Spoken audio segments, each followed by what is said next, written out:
My name is James Ward. I'm a virtual production specialist and freelance lecturer in virtual production. And why are you taking part in the Virtual Filmmakers Challenge? I wanted to see how far I could push my capabilities and limitations in terms of filmmaking and production. It's something that I always try and strive for, is to make films that are both technically challenging and creatively interesting. Be that through techniques used to make the film or the equipment used to make it, be that on a low budget or whatever means. And what is your film idea? So my film idea is similar to the one-shot scenes that have been seen in things such as Extraction or John Wick. It is a start-to-end 60-second one-take shot in a green screen set, which is actually behind me, and it is about a transfer of power, the connotations of which you obviously see throughout the film, but the goal is to use the pan tilt jib head over there along with a live composited background to just create a technically challenging film. Have you any experience with virtual production? If so, how did that affect your approach? So I have a Masters in Virtual Production from the Academy of Live Technology, which is on Production Park in the UK. That is the same site that helped create the hit Netflix special Adolescence.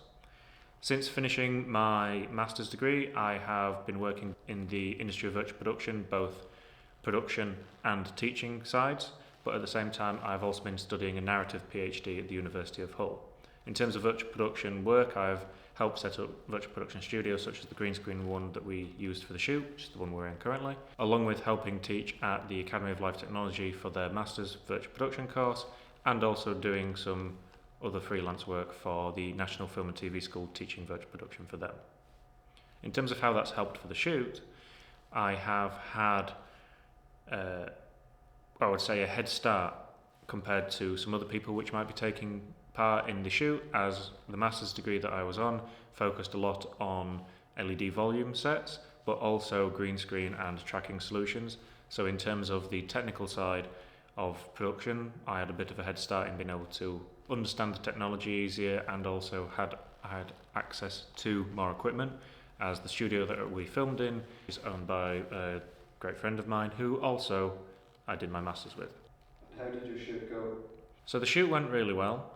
The people that we brought in for operation of the pan tilt jib head, which is behind me, they did a flawless job. They had a couple of days to be able to get used to the controls, and with the fact that it didn't have a follow focus, which I know is a very big red flag, they were still able to produce more than adequate shots for the full 60-second duration of the one-shot film.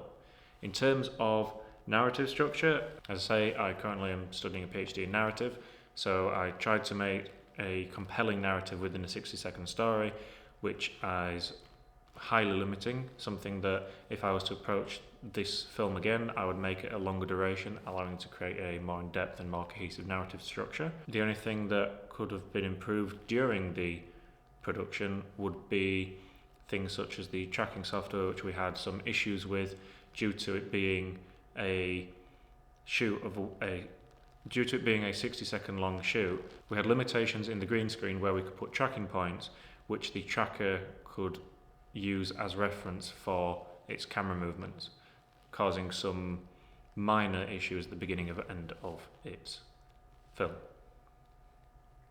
And do you have any final thoughts? The Virtual Filmmaker Challenge has definitely pushed myself and my friends' capabilities further than they were before the challenge, especially both in time management, project management and operation. We've been able to optimize workflows that we've been working on for a while, come up with new ideas and new methods for working that have allowed us to produce higher quality content in a shorter duration. That will also extend beyond the challenge into our workflows of daily life in terms of both business and teaching applications. The challenge has also showcased the complexity to which films in green screen spaces have to adhere by. So despite this being a small crew of 5 people, we still had a lot of complexity that we had to deal with, a lot of coordination, a lot of challenges that we had to overcome.